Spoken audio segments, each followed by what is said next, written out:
Yeah, you know, these devils are something else. There's no reason why you can't get on here. You know, this is just outrageous. They don't have nothing better to do with their useless lives. Right. Okay. I guess it's to be respectable. Yeah, you know, the truth is like cutting them with the knife. You know, that's like that burns their asses. Exactly. Okay. And that's exactly what they need. Yeah. All right. Go on here and see how many people are coming in.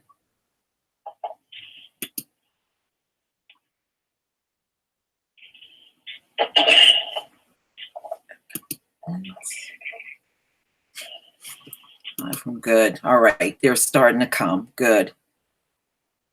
Okay.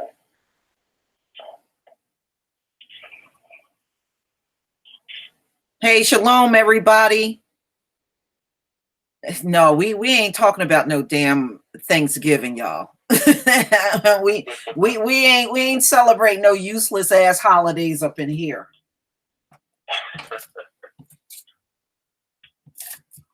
All right. Now, Dawah, can you see the comment section, or you can't see that?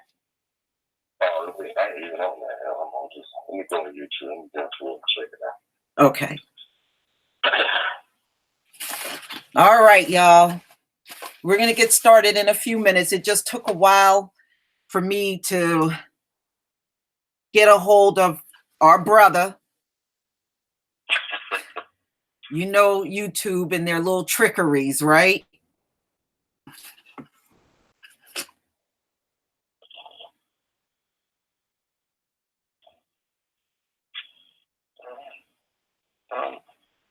Where did I find you? I'm on YouTube now. I'm looking. I see your page. I hit your face.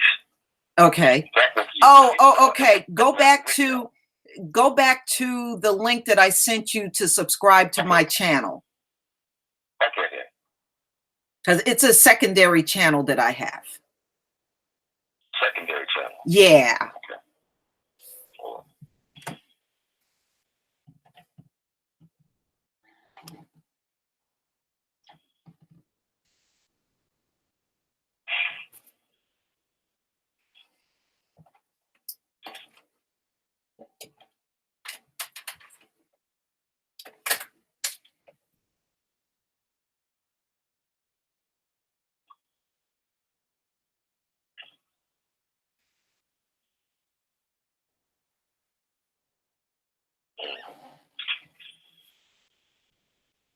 All right, y'all. Keep coming on in. Keep coming on in, because we're going to get this show on the road.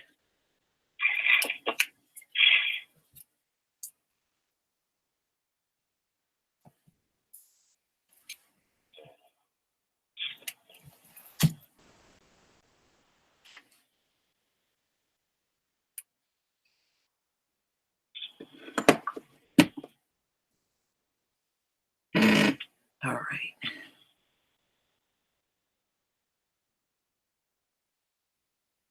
Shalom, everybody.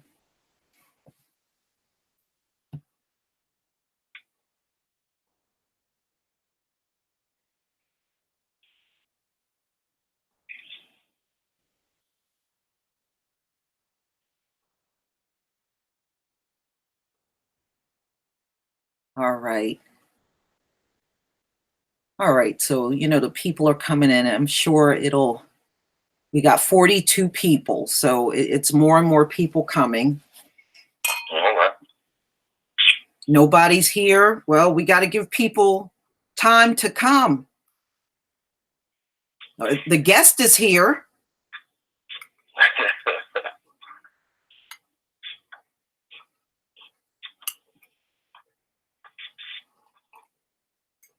Shalom, family.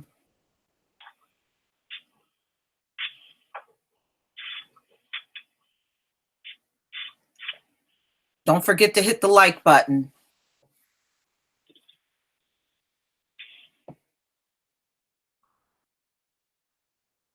Yes, we had a little issue with Dawah coming on to the panel. So we're going to do this on speakerphone. I think YouTube kind of rigged things up here for him not to be able to get onto the panel, but that's okay. We got more determination than YouTube. Mm-hmm. All right, I'm going to share the screen so y'all can see Dawah's website. Let's see, and I will post a link to his website in the chat.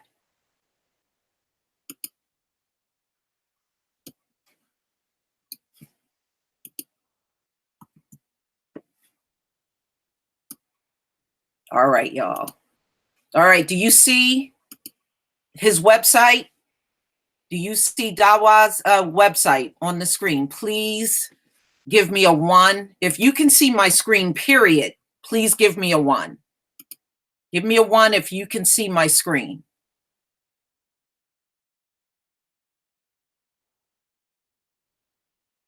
You can't see my screen. Okay, I see some 1s.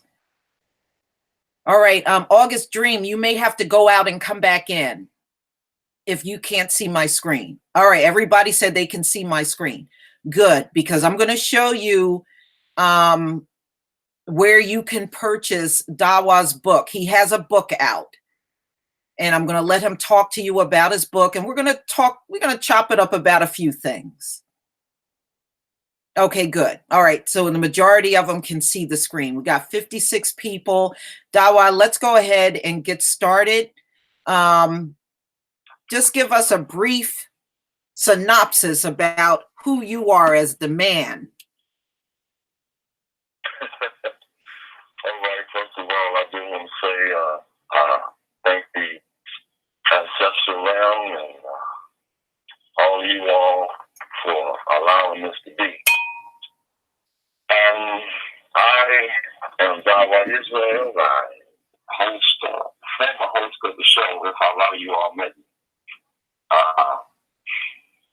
called the Yisrael out of Chicago, Illinois. It's a public access television show where I decided to push the limits of what can be said on public access to the point where it's hard to hear. They're saying it's hard to hear. Hard for you. Okay, hold on. You know what, brother? Let me. I think we can do this. Let me call you back. Let me call you. I'm going to call you right back. I know what I can do to make you heard a lot clearer. Okay, so it might be a little better now because I changed my own situation. So we can hold on for a second. I changed things on my end, so maybe it's a little better. I don't know. All right, hold on here.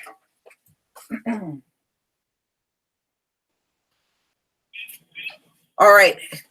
Say, can you hear him now? Is it a little better now? Is it okay? No. Okay. Let me call you back. I know exactly what I can do. All right. No problem. All right.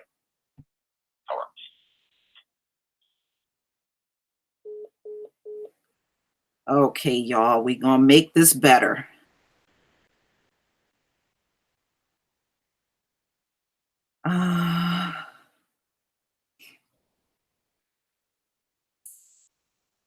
All right, let's see here.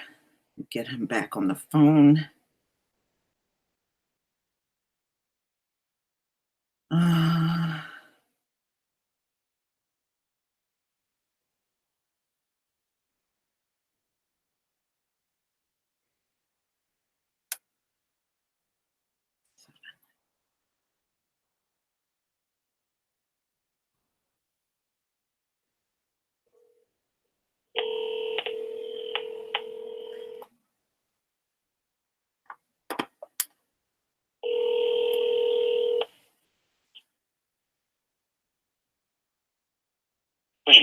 Hi, Dawah. Yep. Everybody, can you hear him a little better? Go ahead and say something again. Can you hear me now? Hopefully everything's better. Hopefully you can hear me. Peace, peace, peace. All right, everybody. Give me a 1 if you can hear him now. Give me a 1, people.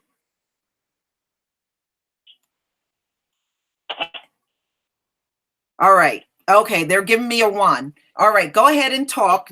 Just give us a little briefing about who you are and how you came to be the man that you are today. All right. Well, this all got started for me in Chicago, Illinois, back in about 2008 when I got my public access television show called the Dawah Yisrael. And one day, Dr. Umar Johnson came through, 2010, September 18th of 2010, and what he said in that show catapulted his whole, career doing what he's doing. Mm-hmm. And what he was talking about in the show was what's happening with what was going to be happening in the future with Black boys and with the school system and with the homosexuality and in politics and in entertainment. And that was one powerful hour. And from that and some of the other prior shows I had done on my television show, I decided to do a show called The Definition of a Broke Ass, which is a video out right now, still to this day. And that showed the rectal prolapses and things like that, the extreme situations that are accompanied with living a homosexual lifestyle, which are not shown to us and to our children in the public. So I had to put together the information that I had gathered from the ancestry round. After this one sister came to me and asked me a question she asked me, how do you tell if your man is gay? And when the sister, she was 25 years old, when she asked me that question, the thing that she said to me that made her believe her man was gay shocked me. I had no idea that dude was out here doing what this sister said. I had no idea that brothers' anal tissue could be, it was so wide until you could see through it. Basically, wow. Wow. This is what this sister stood there and told me. She was 25 years old. She was from Mississippi. She had 2 children by this brother. This brother was about 6'5". Brother was voice deeper than mine. He fixed cars every day. I thought he was a man's man. And she stood there in tears and told me the situation that she was dealing with this brother. Now, if you want to get into it later on in the course of this dialogue that we can on what she told me, but the things that she said to me was so profound. I knew that from the prior shows I had done, and from Dr. Umar coming on my show, and from this sister, I had to put something together more so than just a video. I knew I had to take a step further. So I wrote the book. And since I wrote that book, let me tell you, when I went to Canada with my book in 2015 on Christmas Day. And I was held for 7 hours at the border, in jail. I had to strip naked. They gave me a cavity check. They didn't do a physical cavity check, but I had to strip all my clothes off. And they flashed a flashlight into my, Oh my goodness. Oh, hell no. Trying to say I had drugs. Anything they could do to provoke me to snap off so they could probably kill me up there. I don't know what their plans were.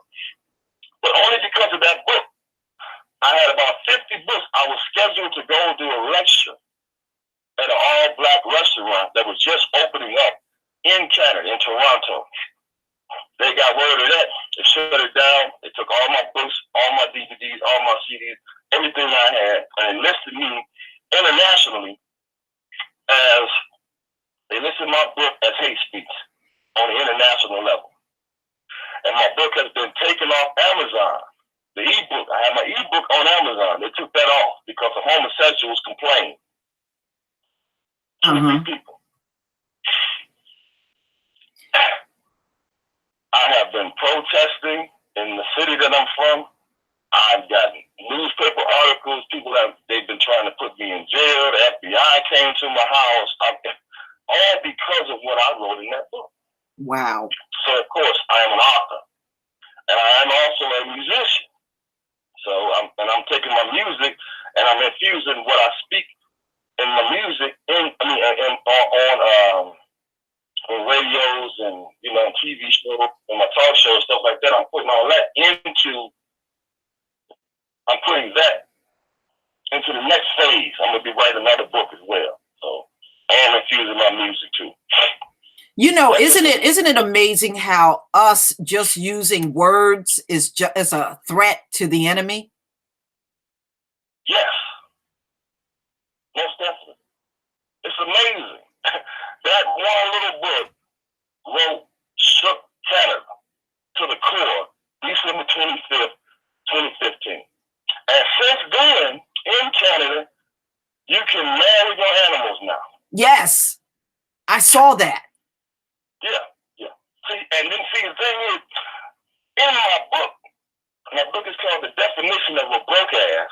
The homosexual, lesbian, transgender, and bestiality assault on the black race. But you know what, brother? You know why all of that shit exists? Because this is the nature of the people. When you were, when we briefly talked on the phone yesterday, I went and I found an article. I wish you could see this. Queen Elizabeth and Prince Philip are cousins. So technically, Dawah, Queen Elizabeth married her cousin. Right. Okay. That's her cousin, y'all. She married her damn cousin.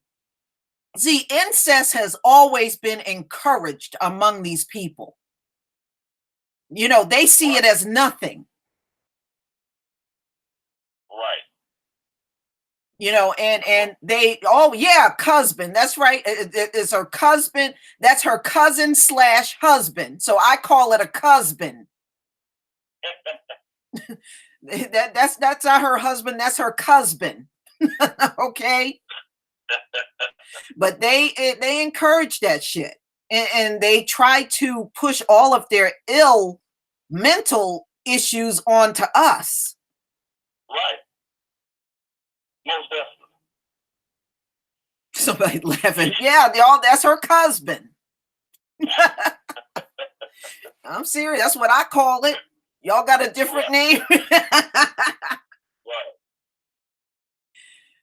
But go ahead, brother, because you know what? I got your book a few years back, and I bought a copy for my son.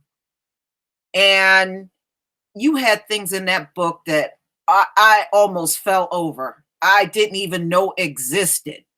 But, see, when you are not really knowledgeable about gays, and I'm not going to lie to you, I had some gay cousins. One died of AIDS. He died of AIDS probably like around 2000. And I have another cousin that's a dyke. And they're down in Atlanta. And you know how gay it is down in Atlanta, right? Oh, for sure. They're down in Atlanta.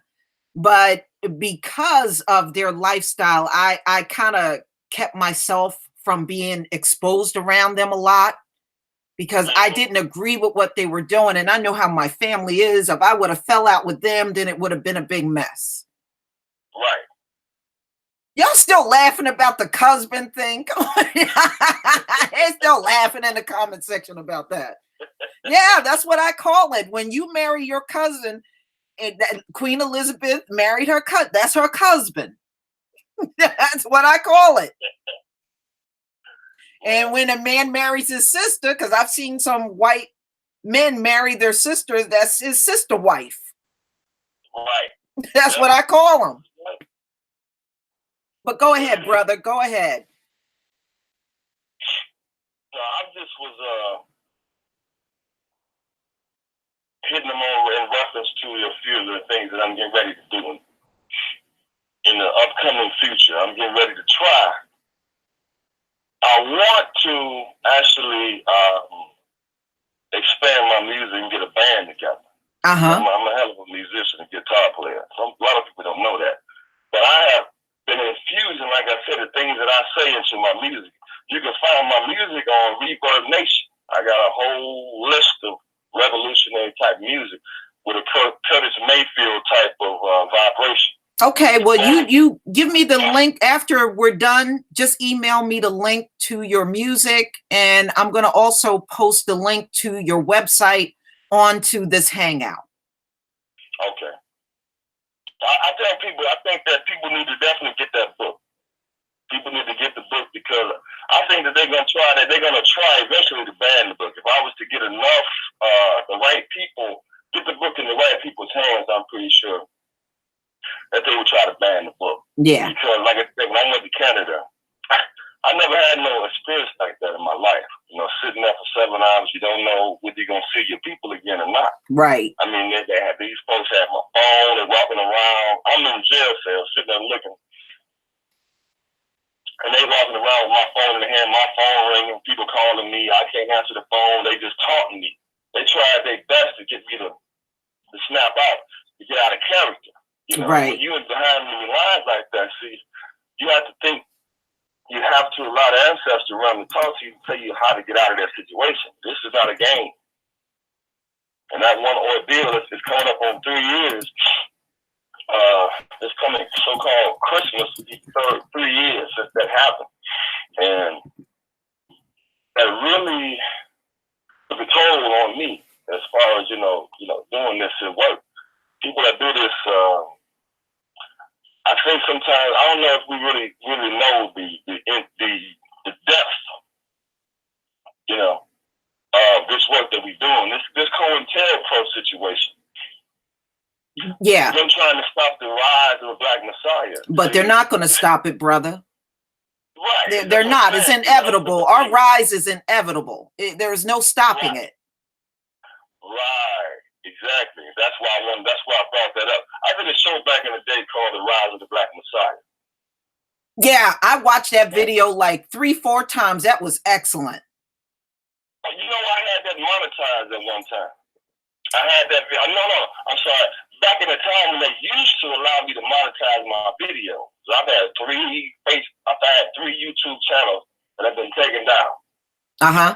So yeah, at the time when I've had 1, 2, 3, almost 4 YouTube channels taken down.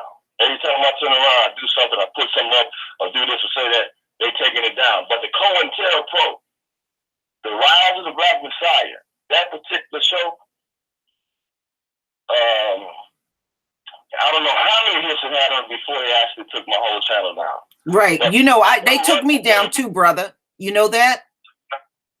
They took my channel down back in May. The only reason why I got my channel back is because I took their asses to court. Oh, for real? Yeah, I took YouTube to court. You took them to court? I took YouTube to my county court. Yes, I did.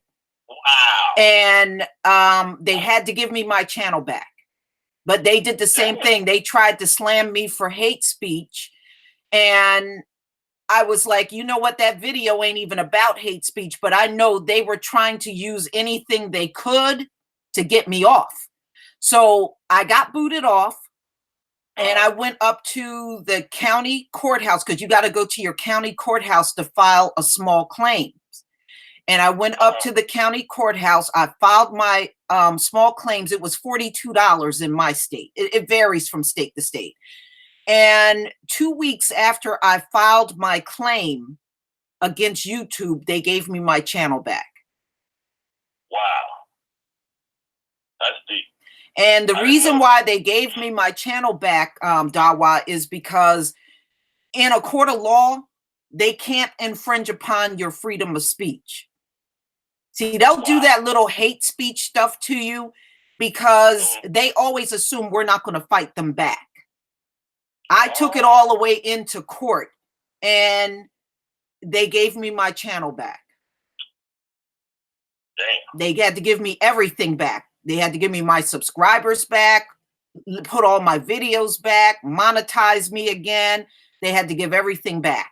And plus, the judge gave a court order that they had to give everything back to me. Because, see, what you got to understand. Yeah. I got to do the same thing. I had no idea. Brother. That your freedom of speech counts in this country too. That don't belong to just white people. Your freedom of speech counts too. This ain't no damn Jim Crow. Well, I beat that. So, okay, so when they get rid of your videos, they still have the videos, right? Yes, because I helped another guy. Yes, I helped another guy that's been off for 5 months. And he calls himself Truth Unveil 777. I helped him. I know the brother. Chris, yeah, Chris. I helped him get his channel back. I helped him, and his channel was down for 5 months. He got everything back, all of his videos, his subscribers, everything. So they don't really get rid of stuff. Yeah, wow. It's still there. He got everything back. Well, see, now I need to get all my stuff back. I've had channels taken down since. I had it happen so many times. I just gave up there. Well, see, you could even do that. That's what they want to do. They want you to believe you have no recourse, but you do. You know, in this country, they have to uphold your freedom of speech, even if they don't like what you're saying. It still has to be upheld. It is, and the thing is, Black people do better in civil court than we do in criminal court. Because, you know, in criminal court, brother, they got everything all rigged up against us. Mm-hmm. But in civil court, things are a lot more fair. So, wow. You know, that division, they have to look at you, even if they don't like what you're saying, and say, well, you know what? This man still got freedom of speech. And you do. They can't take that away from you. Well, I'm definitely going to do that. And let me take this time to apologize to the family. I may sound a little distracted, a little off key, off kilter, off center, because I'm taking care of my mother, you know, and she's elderly. Okay, I understand, brother. You do what you got to do. So I'm I got to make sure I keep my ear to what's going on with her as well. Yeah, I understand. No. That's all it is. Yeah, no, that's fine. You know, I took care of my mom until she passed on. So I know what you're going through. But tell me about what you think of all of these phone calls that are being made on Black people for doing absolutely nothing wrong. What do you think of that? I think it's the typical, the way we've been treated by these Europeans ever since we've been dealing with them. White women have always told the master, told the man, as the white man want to call himself the man, she's always told the master on Negroes, like on the plantation, when the master left and he left us with the white woman, she's always been that way. It's just now we have social media, and now we get a chance to see what the hell she's doing, because somebody somewhere reported it or talking about it. But they've been doing this for so long, it ain't even funny. They've been doing this since the time they had the sundown towns and all that type of stuff. They was doing that then, calling the police on us, or you know, and their relatives with the police. They are the damn police. Right. So I mean, and especially since Obama, his 8 years of presidency, I knew when he became president, after this dude leaves office, these Europeans are going to rise up and have to put the Negroes back in their place again. And they're going to do everything they can. So she just fit right into that, because this is what they do. The white woman has always helped the white man against the Black man. Exactly. Always. Exactly. But you notice one pattern that I notice about the whole thing. You notice most of these are middle-aged white women doing this stuff. Right. It seems to be they are the main ones making these bogus phone calls on our folks. Right. Over nothing. I saw one on the internet. I just couldn't even believe. Some white dude got a call from, of course, some white woman, more than likely. And he shows up at this brother's house. They outside, the brother barbecuing. This crackling got the phone call to go to this brother's house to tell him he needs to keep his barbecue smoke. I saw that.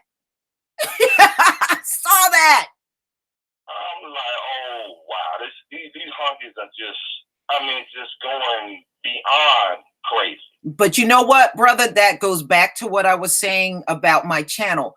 When they're bold enough to step in our territory and do stuff like that, we got to be bold enough to drag them into civil court and get money out of the whole thing. I'm serious. Right. So black people, take them to court. My channel down. I can't remember how many years ago it's been. So how far can I go back is what I want to know. I want to know how far. Well, what you would have to do is find out what the statutes of limitations are for small claim or civil court. I took YouTube to small claims court. And you can, even if your channel was taken away a year ago, you can still fight them on that. It's been years. I'm talking about, it's funny because my channel was taken down years ago, and that's during the time people weren't even checking on subscribers. Right. This is before you could pay for subscribers and all that type of stuff. That didn't even exist. If you got a subscriber, it was a genuine, real person. You couldn't pay at the time when they was taking my stuff down. So I don't even know. It's been years ago, and I had thousands, but I do know I had thousands of subscribers. Right. So you can't fight for all that. You can't fight for all of your channels lost, but you can go for like the last one you lost, the last big one you lost, and you can get that back. You see, because you want to be careful with that because, okay, 2 years. The statute of limitation is 2 years in most states, according to Anthony Bates. So what you want to do, because you don't want to put all of your channels down that you lost, because technically on YouTube, once you lose your channel, you're not supposed to be back on. So you want to just go for like the last big one that you had, and you can fight to try to get that one back. And that'd be great because I have some music on there that I have recorded. Right. What I do is I take some of the I saw one of your old channels out there. Oh yeah. See, that's funny because people take my videos after my channel has been decimated by these crackers, and somehow they just pop back up under some other title. I'm not ever doing it. Okay. Somebody else is doing it. I don't even know who be doing it. I know one brother's doing it, but under Dawah Classics. Right. But then there's someone else who put Dawah Yisrael Reloaded. I don't know who this is. Okay. I do a video on Facebook, and 2 days later, it's on YouTube. I don't even know how it got there. Right. I'm doing this. Somebody out there, thanks. I really want to thank whoever out there is doing that. I really do appreciate that. I don't know who it is, but thank you. Right. A million. But let's go back to the topic of gays. Let's go back to that one. What do you think about all of the racism that comes from the gay community towards the black community? Well, I think that's just an all across the board thing with Europeans. I mean, if you think about it, Europeans are racist toward us no matter where we are. Yeah, but they always try to say the black community is xenophobic. Right. They're always coming at us from no matter what angle or whatever it is, whether school, politics, it makes no difference. They don't discriminate. Right. Racism from these Europeans permeates every part of their damn society and being. So I mean, it's ain't nothing particular. This is what they do. Period. Yeah. What I have seen, and this is especially during the Obama administration, how Obama gave everything to them. But when it came down to the black community, we're supposed to just be humble and shut the hell up. Well, yeah. We're not supposed to have nothing, but it seems like when Obama was in office, he met their every demand. Everything they wanted, they got. Yeah, he spent a lot of time giving them everything they desired. Now, why do you think he did that? I think he did it because I think he's a homosexual himself. I lived in Chicago, and when Obama was just a senator, A sin ator. Yeah. And he was eating up sin as a homosexual in that damn, in Chicago. His main assistant, his number one assistant was a flaming homosexual who I got a chance to meet when I was doing some spook that sat by the door type stuff that I didn't even know I was doing at the time. I was invited to a place called Homewood, Illinois. I was invited to a golf club out there, golf course. They had the golf club house. I was invited out there in Homewood, Illinois. This brother who happened to be a Q-dog, he saw me on television and he had invited me to an event. It was a Jesse Jackson Jr. roast.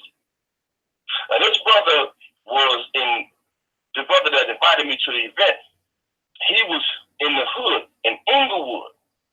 Like I said, he was a Q-dog though.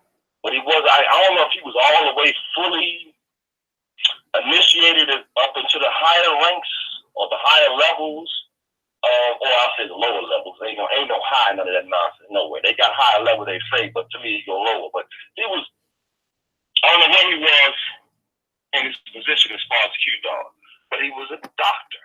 And I think they were using him to come to me to try to get me to come on to that side. He was giving me money, donating money toward my show and all this, and telling me, hey, brother, I see what you're saying is right. I'm going to help you. I see what you're saying about the homosexuals. We're going to help you get your show out, blah, blah, blah, blah.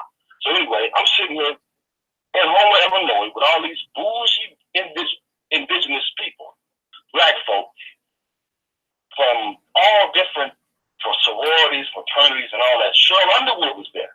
I've told this story several times. But Cheryl Underwood came in. She was the comedian for the night. She came in with Obama's assistant. And this dude was one of them fags that was so gay that he had that, that stinking all the time. I smell some stinking look on their face. You know how they fags turn their nose up in the air. What do they call that? What do they call that? Yeah, brother, what do they call that? What's that word? Flamboyant? He's a flamboyant gay? Yeah. Yeah, which means you're a flame boy. Right. Flamboyant means you're a flaming boy. He was one of them. I mean, he had on some damn cowboy boots. He was a damn sure metrosexual homo. I mean, it's just beard. Had a full beard too, lined all up all night. He was a flaming homosexual. This is Obama's assistant. Straight men do not hang with no damn homos. Birds of a feather flock together. Obama spent way too much time dealing with all the issues of homosexuality. He wasn't putting no bills together to benefit male and females. He wasn't putting nothing together, no initiative in the black community to put black men or indigenous men with indigenous women. Right. Even though he had a wife. So they say, I think Obama was just a faggot, basically. Yeah.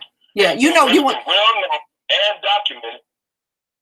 Well, I don't know about documented, but it's well known and it's been verbally pushed all through Chicago. Yeah. It's well known in Chicago that Obama hung out at the bathhouses in Chicago, him and Rahm Emanuel, before he became the president. See, that's why when Obama left and he went on and became the president, he took who? He took the mayor, who's the mayor now, he took him with him. Then he sent him back to become mayor. He took Rahm Emanuel to D.C. with him. Then he sent him back to become the mayor. They're buddies. They're fag buddies. Yeah. Right. Now, you know what, brother? I had an incident on the job where this was a Jewish woman and she was a lesbian. And I will never forget this. One day I had to go in her office and I can't remember the reason why. This has been quite some time. And she looked at me and I knew she was lesbian. I had already knew a long time ago she was lesbian. Anyway, she looked at me and you know what she said to me? She said, "You ever thought about trying a woman?" And I looked at her. I was like, "Are you freaking kidding me?" I said, "Look, bitch, come on to me. That ain't my thing, But yeah, she had the nerve to ask me that on a job. And I looked at her like she lost her mind. Wow. But, you know, they don't care what they say to us. They don't care. No. But if you say anything derogatory to them, then they want to get you for it. Right. Right. You know? And I said, technically, I could have reported her ass. Yeah, you could have. You know, but I didn't. These homos and these dice. See, I'm into a situation where I'm from. I've been protesting against this place called the Out Center.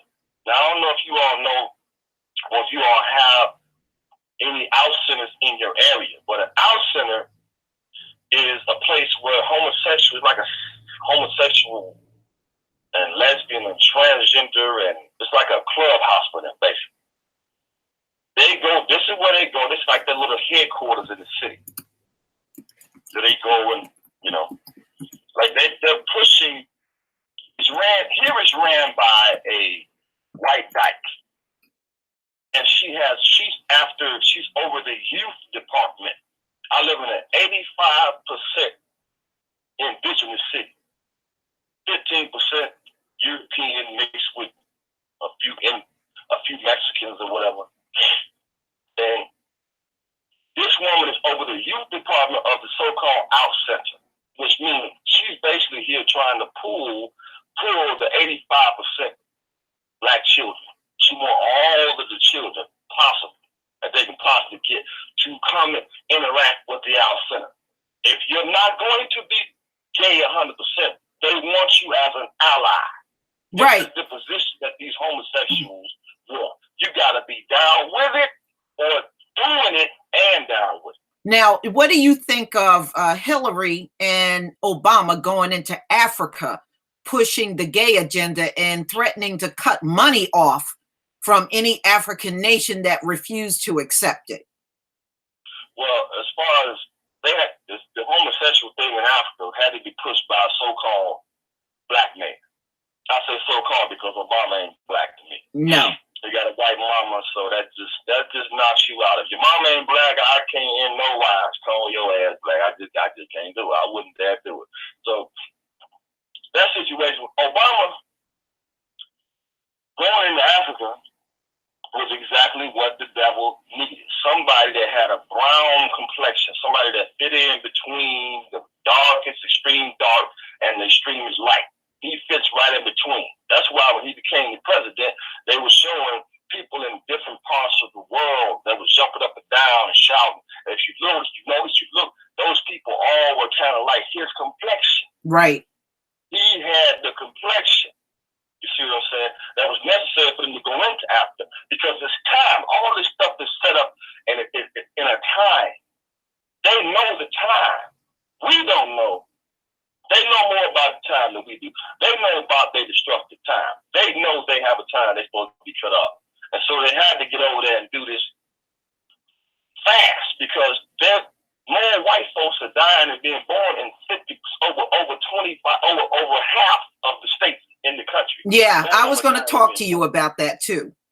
Yeah, so they're pushing it. They got to push it fast. That's why they're over there. That's why they sent Obama quickly. Their time is on the planet. It's just about up. Yeah. So they had to send this boy over there. And Hillary Clinton, look at what it did in Haiti. They Yes. can't stand black folks. Look, Bill Clinton, this dude is the one who came with the 3 strikes rule. Yeah. We still suffering because of what he did back when he was the damn president. Yep. They ain't never liked black folks. And the thing is, that's why I don't, brother, that's why. Itself has hated black folks. Yes. But you know what, brother? That's why I get so angry when our people try to prop up Hillary Clinton, especially like, election time. Bill Clinton and Hillary both pushed that 3 strikes you're out law. Right. Hillary actually lobbied the bill to Congress to get it through. And then Bill Clinton signed that law. Signed it into law. And here our people love Hillary and Bill. Get the hell out of here. Yeah. You know, I never could understand that. I just don't get it. Yeah, do you see what's going on over in Haiti? Yeah. Do you see all the killing? They're killing the Haitian people right now. I saw that too. I saw the president of Haiti, who got put in there by Obama and Clinton, right? He stole $3 billion of the people's money. So the Haitians went out in the street to protest against this president that is, he's propped up by America, in the West. And this devil, this dude is black, and this devil called in mercenaries, and they are in the streets killing the protesters only because they are protesting this man and they want him out because he is stealing all of the money from the people. So he got these mercenaries in there and they are gunning these protesters down in the street. I looked at one footage this morning, brother, and this one mercenary that looked like a Hispanic shot down this young Haitian man and was smiling over his body. Wow. Yeah, these people are. See, we got to just deal with this as it's good and evil. I don't think you realize we've talked about, or we've heard that there's going to be this great battle in heaven with the good against the evil. There's only two forces. You're either good, you're either for the right, or you're for wrong. There's no middle ground. This is what we're dealing with. We are the true sons and daughters of creation, fighting these damn devils in so-called, what I guess we call it human bodies, or what looks like human bodies. That's what it is. It's devils fighting the sons and daughters of the Creator. Period. Yeah. And now, now since we got the computer again, and it goes right back to the World Wide Web. We got the World Wide Web. We can see everything that's going on. Well, not everything. We can see a whole lot more that's going on all across the globe. Now we can see we affected everywhere. Everywhere, the white man is trying to turn the clock and the hands of time back to make us slaves and a physical slavery again. Everywhere. And it's crazy that we are having this conversation and our people are actually getting shot up in Haiti. Yeah. I mean, it's man. But see, that president brought these mercenaries in there to kill his people that are protesting against him because he's stealing money. And the thing is, Haiti is going to have to find a way to get a hold of that president. And, I don't know how they're going to do it with him. He got the place all armed up. But the only way they're going to be able to accomplish this if they can just get a hold of him. I just don't get it. I'm at a loss here. I don't understand because I thought that our ancestors, I thought the people of Haiti knew the voodoo. What is it that is stopping them from using it to overthrow this cracker today?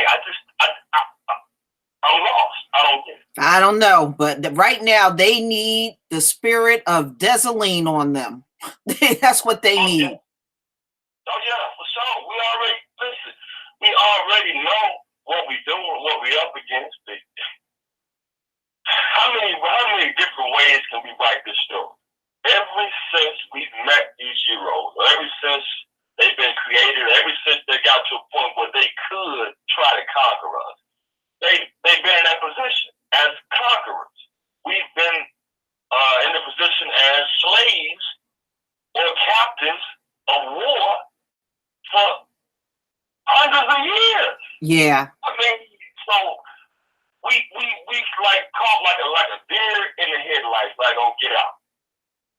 We stand there looking, life is bright as hell. We know we get slaughtered. We know something bad is happening. Been happening for a long time, but we just standing there stuck. We can't move. I don't get that. Yeah. We have a few little bouts of peace where we have sports. That's they give us sports every year. You got basketball, you got football, you got baseball. That keeps the average man's mind occupied all damn year long on some sport. Running, being active, but you just about sport. We play too damn much. Yeah. We play, that's our problem. We play too much. We let these white folks come around us and they start hanging with us and we start thinking that they are just like us. No, these devils cannot stand the sun collectively. They are not this earth's children. We are. And right. we truly are the custodian of this planet. Why do we just keep on letting these devils do it? They just a physical. We just gotta whoop their ass. That's just what it is. Mm-hmm. And I mean on every level. It ain't no other way. Yeah. For real. Yeah, you know, that's the only language they seem to understand. And another thing, you know what? That's something else. I just don't. These men that are out here like that president in Haiti, does he have a wife in Haiti too? I have never seen his wife, but I wouldn't doubt that he has one. But this president, I don't know if you ever seen him. He's a pretty young guy. He's not quite as old as some of the other presidents. I've seen him. Yeah.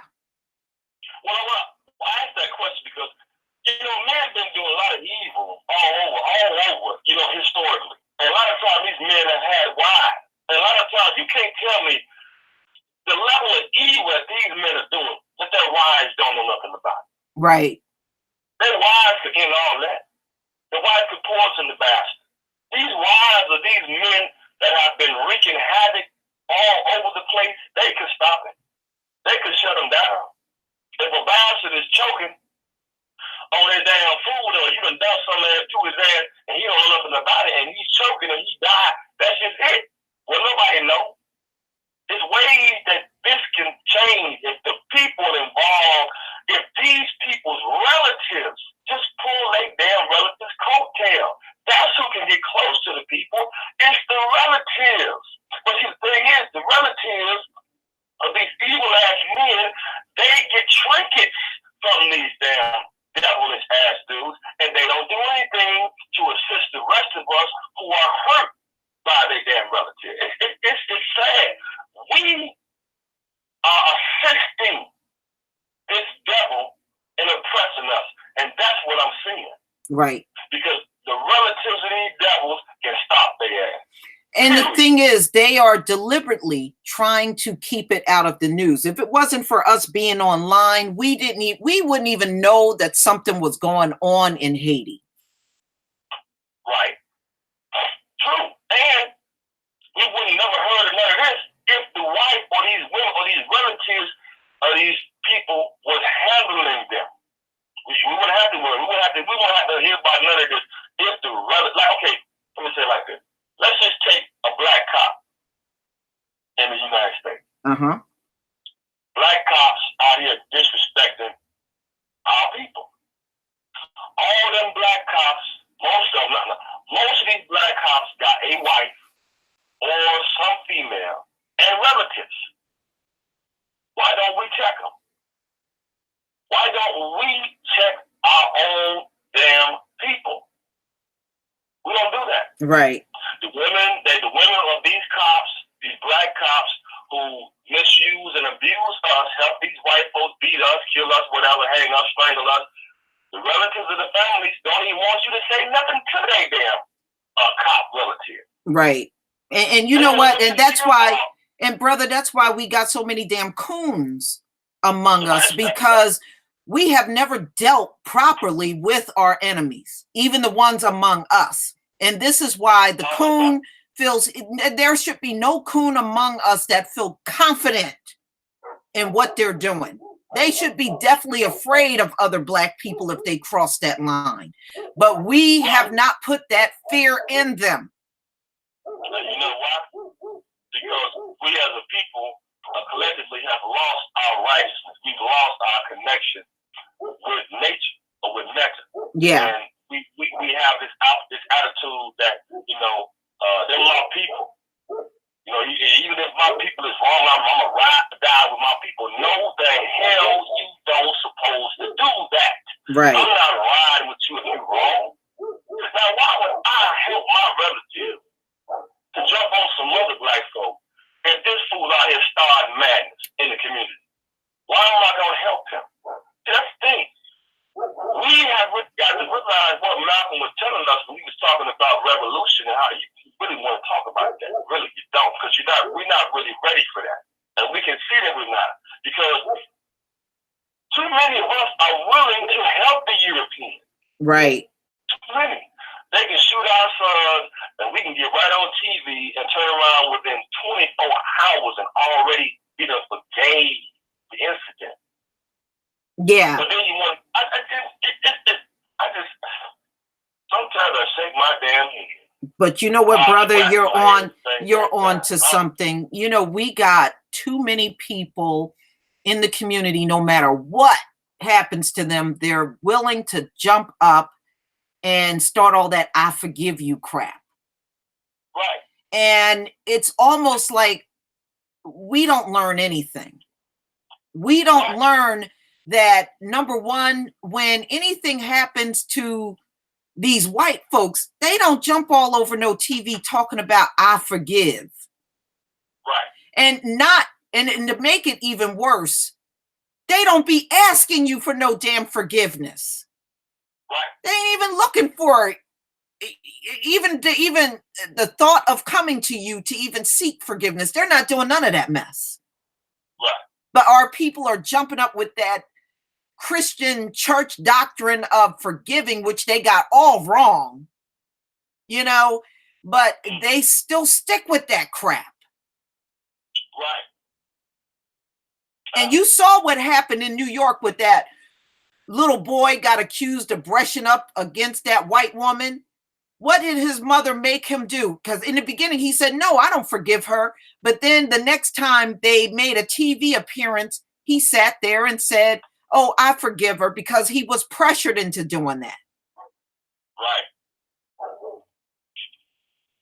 Right. But the same mothers, the same sisters and brothers of these children will make sure that if they get into a little issue with another indigenous child, they'll make them go outside and fight. Yes. I know we do that. Yeah. We make our children go outside and beat some other indigenous child to death. Yes. Because not death, I mean, we'll make, you know what I'm saying? Yeah. We make our children fight. Make them fight. Mm-hmm. When we come down to white folks, when they get killed, we turn around and make them say, I forgive you. What the hell?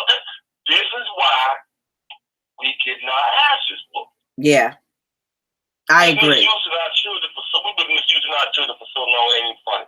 We've allowed this European to make our children dope heads. Mm-hmm. By giving them Ritalin and Depakote, all that, just so we can go to school. Don't go to work, go to school, have some quiet, whatever. And just because the white folks said that our children couldn't learn or they can't sit down in class, whatever. And that's right. You bring up a good point. See, that's why we can't believe that the drugging of the community started with the crack epidemic. It started long before that. Like the brother is saying, giving our kids Ritalin and drugging them all up in school just so this white teacher can deal with them. Okay, that drugging has been going on for a long time. Right. This is the way the Europeans do.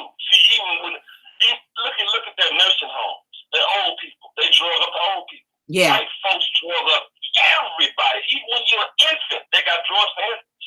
Yeah. They call it Similac. Isomil, Enfamil. All that's drugs. It's all chemical.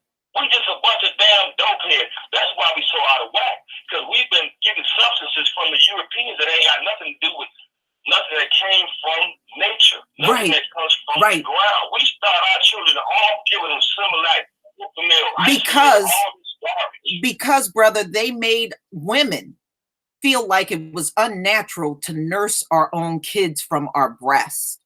Exactly. So to make something better. So they're trying to convince you. They're gonna make something better than the breast. Right. So he's trying to convince you Similac and Enfamil and all that other stuff on the market is better than your breast milk, and there's nothing that can beat your breast milk. Not anything. Nothing.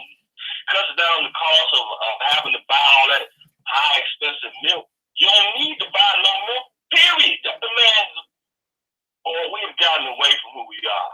And this is one of the main reasons why we suffer. Like I said, we've gotten away from nature. But you know what, brother? I'm going to be doing a video, and I haven't done this yet. Listen to me. You are right. You're right. It is all of nature that has been tampered with, y'all. Now, I'm going to tell y'all something. I'm going to take a picture of some fruit that I bought over a month ago. Listen to this, brother. I bought organic bananas over a month ago. Okay. I still got the receipt and everything. I bought these bananas as organic, and I'm telling you, they're playing us on this organic stuff too. Do you know, y'all, I bought the fruit on the 23rd of October. When I got these bananas to my house, they were green. This is November 22nd. Those bananas are still green. You hear me? Those are not organic bananas, but they got on there. The label on the bananas say organic. Okay? Those bananas have been in my house for a whole month, and they have not turned yellow. They are still green. Okay? They are fucking with everything, is what I'm trying to tell you. But I'm going to take a picture of it, and I'm going to do a video on those bananas. And if I can copy my receipt, I'm going to let you see my receipt on the damn screen, so you can see how far back I bought these bananas, and these bananas are still green. They have not changed from green to yellow. So there's no damn way those are GMO bananas. There's no damn way those are organic bananas, but that's what I paid for. That's right. So that just tells you that everything is being tampered with. Right. But when you think about it, this cracker ain't never gave us nothing. Right. That was good for us. Right. Nothing. He Right. never gave us nothing that was good for us. Mm-hmm. His food. I mean, matter of fact, again, it goes back to what I said earlier. There's the good and there's the evil. This creature is definitely outside of that which is good. And that's all they got is GMOs. Who the hell, who takes a perfectly good fruit or vegetable out of the ground and puts all kind of damn strips, depletes all of the minerals and vitamins out of it, put shit in the box and sell it to you. Yeah. And brother, the only reason why the meat on the market looks so pink is because they what they do is they put carbon monoxide into the meat to keep it looking fresh. Right. Some of that meat that you buy is actually old, but they keep it looking fresh with carbon monoxide. Yeah, I mean, that's just proof to show us that the European is not a natural person, because they make unnatural food. Who gives Doritos and Cheetos? I mean, if you go into the store, this white man has a big supermarket. Organic? Wait a minute. So, hold on one second, brother. Hold on one second. King Wage in the comment section said he went into Whole Foods and they are selling seedless watermelons as organic. Oh, see, this is man. We need to be at all times angry about what the hell is going on. We really are about this life. We really gods and goddess, emperor, empress, king, queen, whatever. And we the real stewards of the planet. Look at what this devil is doing to our planet. Matter of fact, this is our goddamn Yes. This ain't his country. I don't know why we allowing this crap, because it's an allowance. We are allowing him to make rules. The reality is this cracker came from somewhere else as an immigrant. Since we talking about immigrants, this is the perfect time to bring it up to him. Bitch, you are an immigrant. When you got here, you found my mom and daddy. Right. You know what I'm saying? You found my uncles and aunties.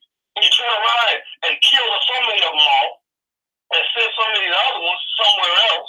Then you turn around and got some $5 goddamn Indians and giving them every damn thing. Right. And you know what, brother? You know what, brother? In this, I don't know if all of you know this. Every single government building in America is built on top of a Native American grave.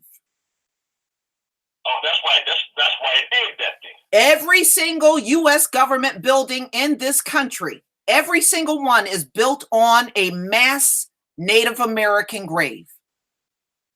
So that tell you right there, they definitely ain't supposed to be making no goddamn rules. Period. You can't make no rules on the top of our ancestors' bodies. Mm-hmm. These devils are beyond crazy, and they beyond. They're overdue for an ass whooping. Put it like that. White folks are overdue for an ass whooping. I remember watching one of your videos and you said they deserve the ass beating that never ends. I remember that. Exactly what it is. Woo! But brother, let's stay on this subject. Now, what do you think about them dying out? And less of them are being born and they are dying out. I've done several videos on their infertility. Yes. Those videos are excellent, remarkable, great work. Thank you. I love them. Yeah, that's some of the best news in the world. I'm telling you, because I mean, all our life is, we really as black people, indigenous people, we really, in America at least, we really not that aggressive when it comes down to other people. These crackers, man, we get along with anybody, really. We can really basically collectively as a whole get along with any other race. That's very true. We're loving people. But this goddamn crackling, ain't no love in this bastard at all. He will never ever change. So I mean, I get the wisdom of creation. When the wisdom of creation told us in the so-called Bible, when you see a homosexual, they let these homosexuals die at their own hand. And let their blood be up on their own head. But you know what, brother, you're right. Because you know what proves that lifestyle is unnatural? Domestic violence is now higher among gays than heterosexual couples. Ain't that something? And that right there is showing you that it's an unnatural lifestyle. Right. They're beating the brakes off of each other. Right, exactly. That's what I'm saying. That's why I referenced that particular scripture in the so-called Bible. It said, let these fans die off. Matter of fact, kill their ass off. I get that. And now, I'm using homosexuals to reference the white race. They're the ones who are pushing the homosexuality on a global scale. Yes. It's them. I see the wisdom of the creator basically saying, just kill these bastards because they ain't got nothing for you good. And in Job the 30th chapter, Job means persecution. Job and Job is the same damn thing. I don't know why we didn't put that together. Right. Job, Job is spelled the same. It means persecution. Now, Job was supposed to be the richest man of the East. That represents the indigenous man. That's us. The story is about us. Yes. And all the pains and everything that we had to suffer following other individuals. But you go to the 30th chapter of Job, and it talked about how we call these crackers those who live in the clefts and in the rocks. Yes. We said they were viler than the earth. We didn't even want them around our dogs. Mm-hmm. This is written in the so-called Bible. We ain't, and the white man, the cracker, know that. Right. That's why they did everything they could to hide the real damn truth. You said that they built the government buildings on our ancestral burial ground. Yes. And that was said. Yes. And do you know, and that's why I want our people to think about homeschooling, because I remember when I went to school, they kept insisting that slavery was just in the South. That was mainly in the South. All that was in the South. Now, my family moved from Pennsylvania to New Jersey when I was a child. Do you know there's slave cemeteries all over New Jersey? Wow. There are slave cemeteries, ladies and gentlemen, all over New Jersey, Pennsylvania, New York. They're all over the North. Wow. But these folks lied and said to all of Black children everywhere, oh, no, that was in the South. That didn't happen nowhere else but the South. I said, you see how much they lie? Right. We didn't get nothing but straight up lies from K through 12. That's all we got is just a bunch of lies. But if you come to my state where I am in New Jersey, there are slave cemeteries everywhere.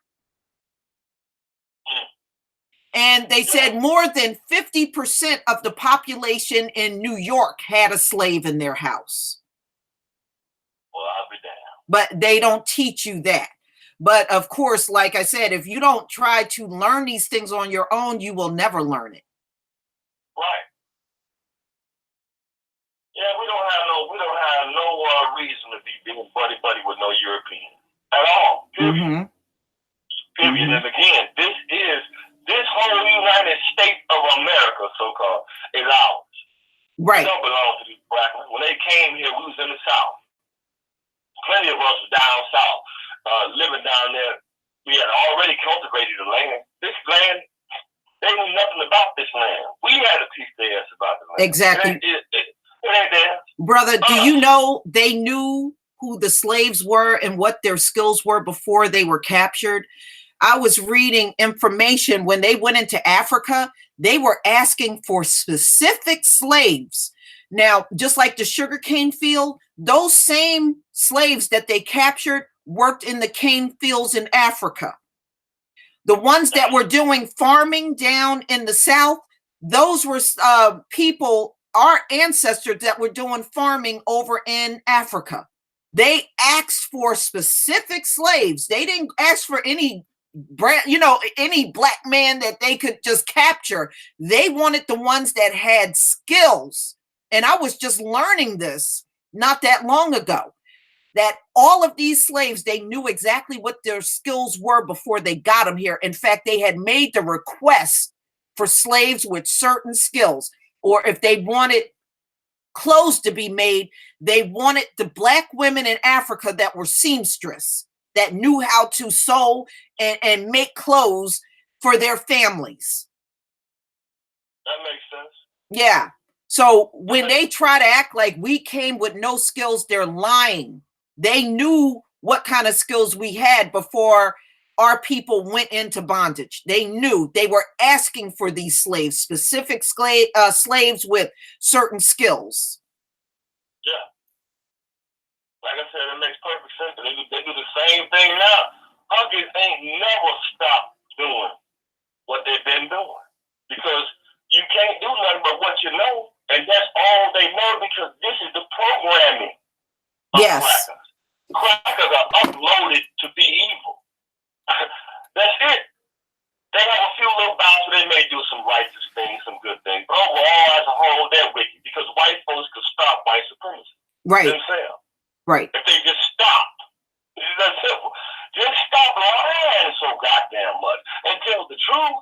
But see, they lie so much, and see, the thing is, they don't want to tell the truth, but they got so much dirt and evil on the things that they've done to hide the truth. They can't tell all that truth. If they do, it'll be over for their ass. Right. They don't want to just give it to us, even though they owe it to us. But see, here's the thing. Yes, that's around. And nature and Netta don't give a damn. Netta ain't loving like us. Netta will destroy these crackers. And that's what I'm looking at. That's why Netta has said, look, more y'all finna die than being born. Because they're just too evil. If you continue to elect the white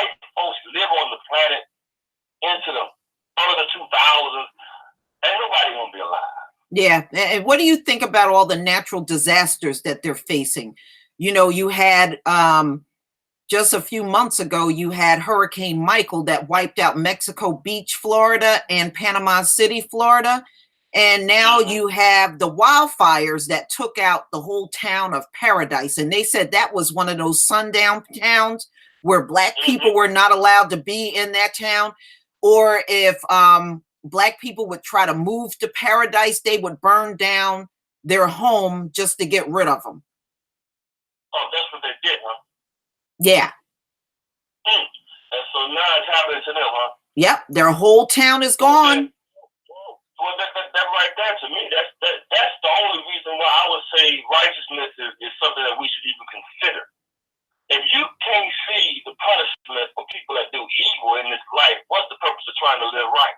Yeah. It shows me that there is a right and a wrong. When you see people punished for the wrong that they do, white folks got to be punished, man. And the more punishment I see, the more glad I get, because the Most High told us that we should rejoice. The people rejoice when the wicked man is taken out, and that's what we need to be happy. Yeah. When these demons get back what they got coming at their ass, just make sure we right. Yeah. But they need their ass. They need whatever they got coming. They deserve every bit of it. Yeah. We need to stop being so kind and being so nice. The natural disasters should show you that right there to show us where we should be when it comes down to the white folks. If a whole town of crackling can be burned to the ground, literally, and all the trees, mailboxes, telephone lines, and all that, the grass, everything else is still intact, and vehicles have been burned to a crisp too, then come on, man. Yeah. What should I be doing? I should be lining up with that. That, to me, that's hate. That's hating these honkies, hating the evil and loving that which is good. And I don't see why loving good and hating evil is wrong. We should be hating honkies and loving the fact that their ass is set aside for retribution. It is a beautiful thing. I'm glad to see honkies like in paradise find out what it feels like to get dealt with for doing evil. They need to get that. I'm so glad to see paradise get burned all the hell up. One thing that's interesting to me is that Anthony Hopkins' house, I don't know if it's true or not, but I saw a picture that said Anthony Hopkins' house was unscathed, but the houses around his was burned directly all the way to the ground. Wow. Like, how did that even happen? Like, okay, if they're orchestrating that too, then I see video where some white woman was saying that they've been orchestrating that. Yeah, I believe it. A long damn time ago. I believe it. You know, they're going to come for their own people. Yeah, they have to. Yeah. Every creature on this planet has to participate in the destruction of that which is evil on the planet. Now, what do you think of Donald Trump? I think that his name is how we should judge his whole presidency. Think about Trump and the Trump card in a card game. When you throw the Trump card in the game, everything you thought you had, you ain't got no damn more. When the Trump card is thrown into the game over. In game, everything's changed. I get everything you thought you had. Donald Trump is throwing a monkey wrench in the powerful, elite, molesting cracklings. A lot of these molesters, these pedophile rings, since he's been in office, have been getting taken down. They've been getting cracked. I mean, it's been one after the next. All these pedophiles is catching it. Now, to me, it's like Donald Trump is the person that's necessary to bring on a civil war. And I really want to see honkies kill up honkies again. I need to see honkies do this again. We need another civil war with these crackers. We need somebody to get these bastards up off us. Get the attention up off us. They need to kill up each other. Remember now, when they was busy fighting each other, they mess with us. Right. See what I'm saying? It gave us a chance to do some things. Some mouths got killed and shit. So that, you know what I'm saying? When they was fighting each other, we got a chance to kill some of their ass. And then it also gives us a chance to pull away. See, we helped their ass before. Don't do it again.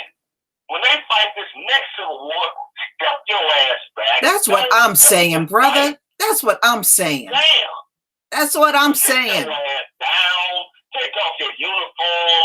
Take your ass back home to your neighborhood in your community.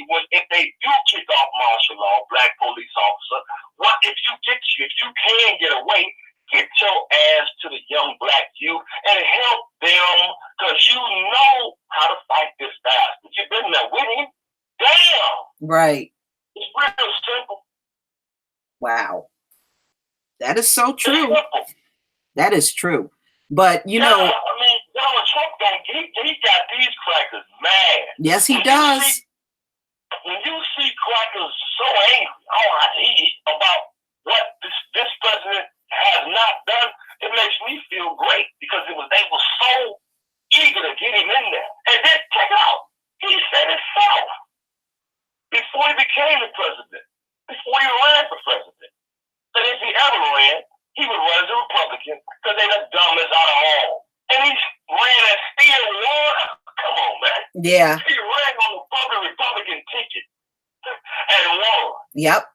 And then even, hell, the Simpsons predicted he was going to be the president.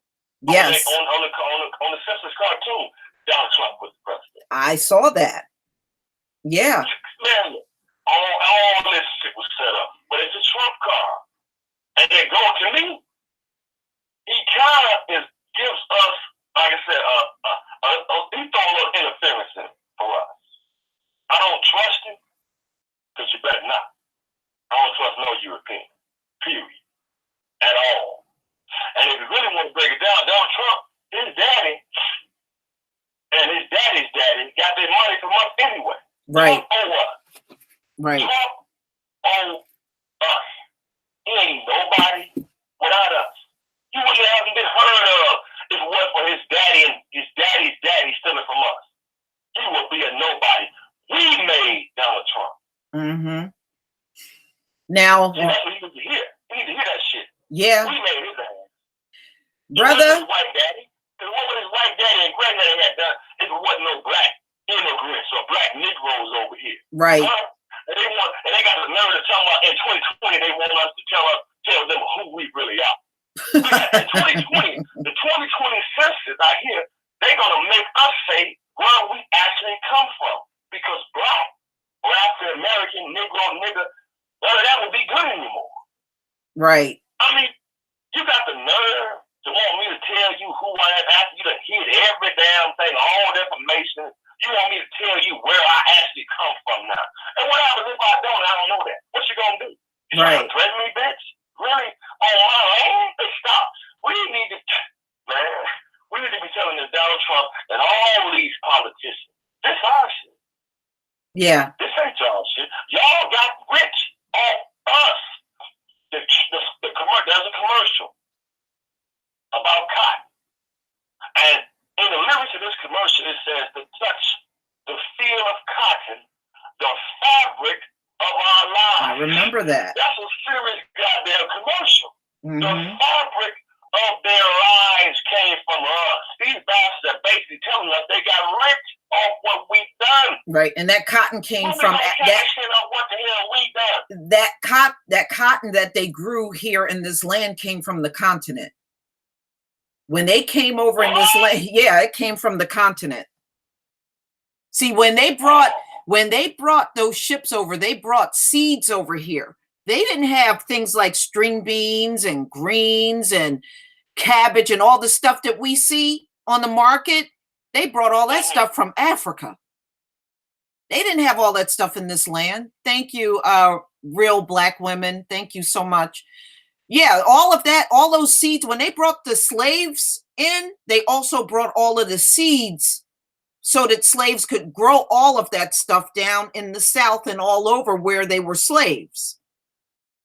Okay, yeah, I can agree. I believe they brought in some seeds. Yeah, they didn't have nothing here. They literally got all of that stuff off of Africa. They didn't have shit here. Well, actually, we are the Africans that was here. That's right. They may call us. We've been called all kind of damn things. Oh, absolutely.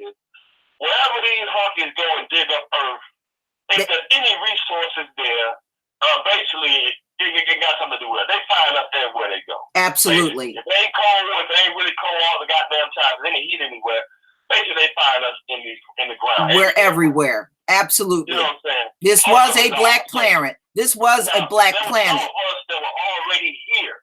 Right. Already here when the crackers got here. We were everywhere. Now, yeah, we use the name Africans to describe who we are, who we have been, I guess, out throughout the diaspora. But you can say Nubian, whatever you want to say. The original people were already here. Yes, we were. We are those original people. They brought some of us later on afterwards. And when they got their second shipment, third shipment, or whatever, fourth shipment, or whatever, they brought other seeds with them. But there had to have already been some food here for some people. Yeah, they had already here thriving on the land. The natives. Remember, the natives. Everything we see here, but there was food here. Right. Already, the natives had to teach them farming. Remember, the people that they encountered here on the land had to teach them farming in the first place. Right. This European didn't have no skills. And those people are us. Let me tell you one reason why I know. We have one disease I know that belongs to us, and that's sickle cell. And then I'm saying this because I have a daughter that has sickle cell.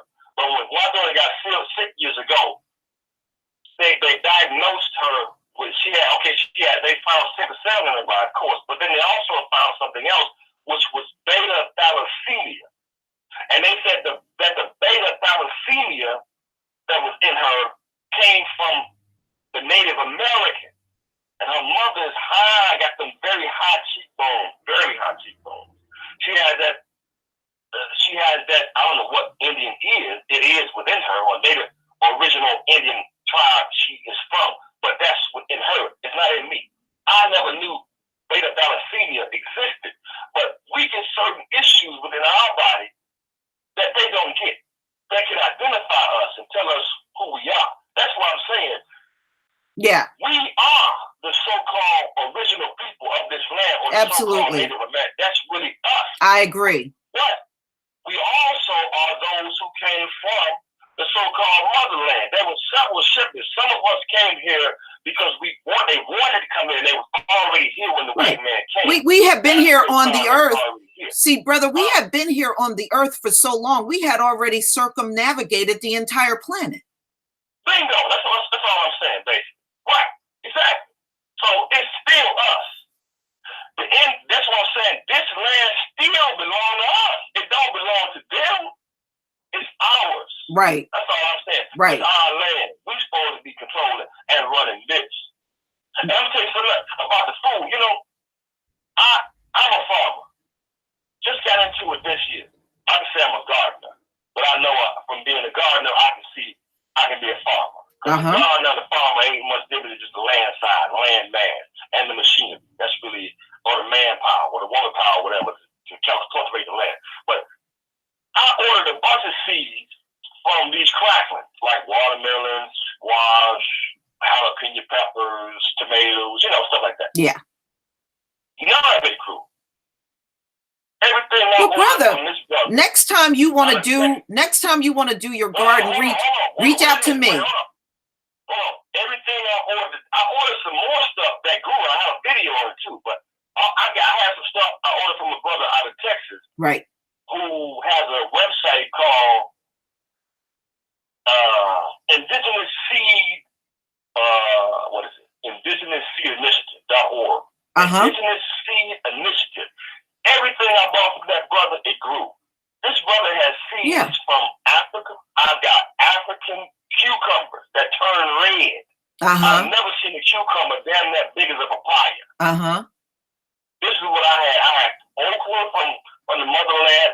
I had some cicadas, which is like a small fruit that looks like it's like like the size of a small softball, but it tastes like a watermelon, full of black seeds, delicious, highly nutritious, very sweet. I had Egyptian spinach growing. Egyptian spinach from Egypt. If you go to indigenous seed initiative.org, you'll see what I'm talking about. Brother, I grow a garden every year. Yeah, this is what I'm saying. Everything I bought from him grew. Yeah. But everything I got from the States, from the United States of America, none of it grew. Yeah. I didn't use any pesticide. Do you know they sabotage the black farmers like that? That's what I'm saying. And the black farmers are suing the government because they've been selling them bad seeds, but selling all the good seeds to the white farmers. But brother, what I was going to say to you is I grow a garden every year. And if you got a situation where you need seeds, you reach out to me because I take my seeds directly from my last year crops. And I hang on to my seeds until the following year and I replant them. And I never had a situation where they didn't grow. So if you need anything, reach out to me. I'll send you the seeds. You won't have any problem growing anything. Exactly. That's exactly what we need to do. Absolutely. But this is the thing. White folks is not going to feed you. No. How much you want your oppressor to feed you anyway, especially in 2018? Man, I don't want nothing from this cracker. Yeah, yeah. And you know what, brother? Another thing, you can store seeds for 30 years. Wow. You can store seeds for 30 years and take them out 30 years later and it will still grow. Still grow. Yeah. That means this is one reason why we could migrate everywhere. Yes. Just take your seeds. And you know what? The creator and the creation is so awesome. Isn't it? Seeds are so light. It's so light. You can pack so many packs of damn seeds. Oh my God. And you put seeds in a backpack. And you can fill acres and acres and acres of land. Yes. With a backpack full of different seeds. Mm-hmm. It's a backpack. Yeah. My grandfather. And in a crunch time situation. Okay, let's go to the Bible, the Old Testament. Okay. When you think about Egypt and Joseph and how he was sent to Egypt. Yes. Food made you very important. When there's a famine and you got food, you are the king. I don't give a damn what nobody say, because to live on this planet, you must have nourishment to sustain your life. So that one who is in charge of food and water, that's going to be the richest man on the planet. I don't give a damn what you say. That's always a wealthy individual when you have the ability to feed your damn self. Yes. That's the most revolutionary thing there is. Yes, it is. You're very true. White man control us through agriculture. Look at this shit. Through agriculture, this is what this bastard used to control us. Uh-huh. Planting. Yeah. Look at all the sharecropping nonsense we had to go through. That's how some of us ended up in different areas of the country, is because we had to run from sharecroppers back to farming, agriculture. Agriculture is so important. But so my grandfather was a sharecropper. Planting food. Now I see racism and the need to survive and the need to despise crackers on a whole another level. As a matter of fact, ain't no dirt that look like monkeys nowhere. Right. Those white dirt. We need to know that it's obvious that we are the rulers of this planet, because everywhere you go on the planet, under all the green grass, you find brown dirt. Right. Everywhere. This ours, we blend in with the planet. We don't need no damn, like when I was in the military, white boys need camouflage to go out in the bushes, out in the woods, out in the forest. They need camouflage because they're going to be seen. Right. See? They're going to be seen. The Creator did not give them that brown or copper tone skin where they can blend in with the forest and stuff like that. They can't do it. You want to hear something, brother? When I went back to study history, do you know it was black men, black soldiers that fought and won the Spanish-American War. They couldn't send the white men because they could not handle the Cuban climate. Wow. So that war was won in just a few days by black men. The white men could not handle that baking climate that was in Cuba at the time. So they could not send them in. And a lot of people don't realize that war was won because of black soldiers only. Wow. It was black men that liberated the islands. Black men were the ones that liberated those islands. Wow. That makes sense. That makes perfect sense. There's so many military things that they never told us, brother, that our men actually, if it wasn't for them, there would not have been victories. Just like that cemetery that Trump was at over in France. Do you know the Black Buffalo soldiers and the Harlem Hellfighters are buried in that cemetery in France? But they never tell us that. They fought in World War I. Thank you, beautiful Anna. Yeah. But we fought in World War. We fought in every war. You know that, right?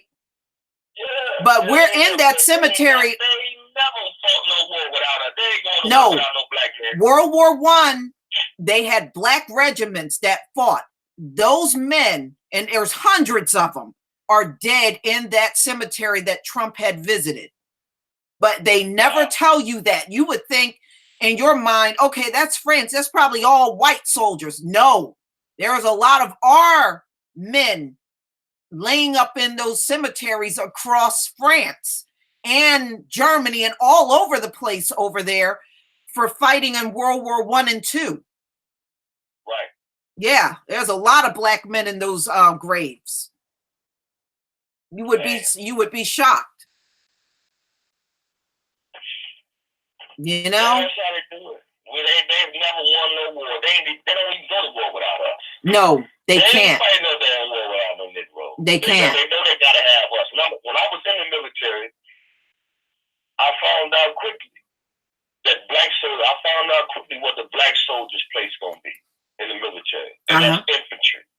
Infantry. And listen to what they call it. Infantry. This is the beginning stages of the military is learning how to kill. All you are in the military is a high killer. You ain't nothing but a killer. I don't know. That's what I'm saying. I don't know why people acting like killing and all this stuff and being in the military and guns and is all.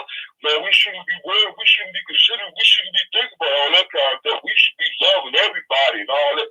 Man, please. When you join the military, you are a high mercenary. You're just a killer. Right. You may not be actually. That may not be your everyday job, but you hired to be a killer for this country, or to be able to hold on to land after they kill somebody. Yeah. Do whatever. This is what they do. And where white men go, man, the military. Yeah. Do you know houses in other countries to screw your daughters when you're in the military? The white man gonna screw your daughters. He gonna set up whorehouses. He gonna screw your son. It's gonna be child trafficking. You know what? Everywhere the white man goes to set up his military is so he can be the white man. That is so That's true. savage. So true. And you know, brother, that's what I heard out of Iraq. They said they didn't even have all the houses of prostitution. They now got that now. After the American soldiers came over there after 9/11. Damn, that makes sense. Because when I went to Panama, that right there was a damn show culture. So I was 19 years old. I was in the Jungle Training Operations Center for 3 weeks. And I had never been out the country. And surely I had never been around no damn light-complected, Spanish-speaking people from Panama. And I said light-complected because I thought these people were the real deal. But I just found out they was just the damn offspring of European males that went over there and screwed the actual dark-skinned sisters that live over there. Yeah. But then they turn around and hate the dark-skinned people. Now, the base that we was on, that's for all the lighter-complected mamacitas, I'm going to call them. Mamacitas and shit. That's where they was at. They didn't even like brothers. They told us, and I'll never will forget it. They didn't like brothers because our penises was too damn big. I couldn't believe it. I had never heard nothing like that in my life. Oh my goodness. But check this out though.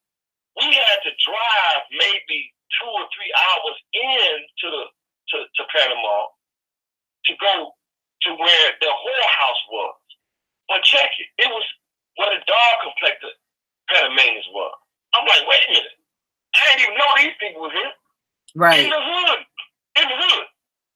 They took us to a whorehouse. There was about 40 of us. They told us where we was going. It was rest and relaxation time. So we on the bus, we got to the hood. I'm looking at these buildings. I'm looking Kentucky Fried Chicken in Panama. Damn, they got a KFC over here. Everything that cracker do here, they do whenever they serve a military base. They take the same American so-called lifestyle there. I'm sitting like, damn, I couldn't believe it. So anyway, we're walking through this door, or going through the door, and you walk through this long hallway, just to the end of the hallway, and it's this apartment. You're inside this apartment complex. It's 3 floors, and it's a spiral. It's 360s. All of the apartments set up in a 360. So I never seen them like that before. Anyway, it's quite kind of interesting. So every door that was open, some doors were open, some doors were closed. Every door that was open had a young female standing in the door. There was an older woman knitting. The light was on. There was a bed to the side. And I'm looking like, I don't know, man, what is this? And I went to Sarge. And then he told us, what do you think it is? I'm like, I don't know. I mean, I see girls. Where we at? And they letting me know it was an underage whorehouse. Wow. And I'm going to tell you honestly, I don't even remember having a conversation with nobody about that after it happened. I didn't participate. I said, I'm not with this.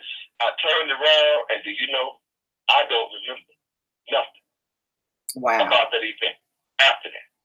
And then it took me years to realize after I'm out the military that nobody ever talked about it. We never had a conversation.